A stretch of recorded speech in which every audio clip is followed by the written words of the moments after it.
Hey guys, welcome to another video. Today I'm going to be showing you how to make your own ringtone on iPhone. So what you're going to want to do is have these two apps.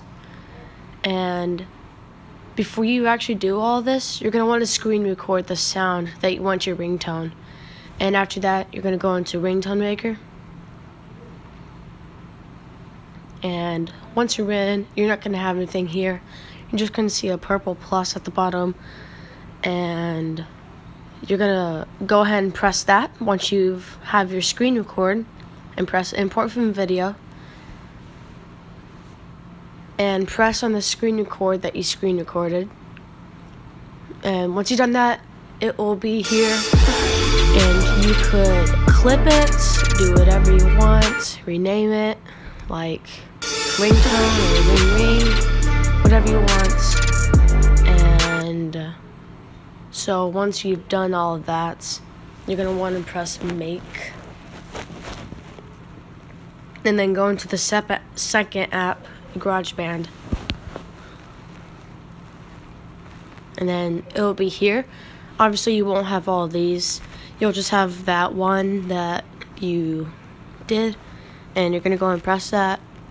And I'm using Bluetooth right now, so that's why I said that. And once you're here, you could make bars, cut it, do whatever you want. And there's a plus on the top right if you scroll to the right. And you can do the bars. And once you're done, you're going to want to press the triangle on the top left. And it'll save. And then you're going to go and hold down on the video, actually. And go down to share. And press ringtone. Once you've done that, it might save this, so just press continue.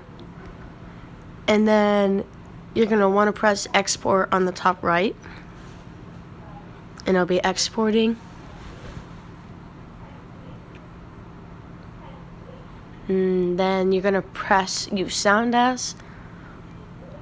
And you could press standard ringtone or whatever you want. And then yeah, it's your ringtone. Thank you guys so much for watching. If this helped you, please subscribe and leave a like. Alright, see you next time.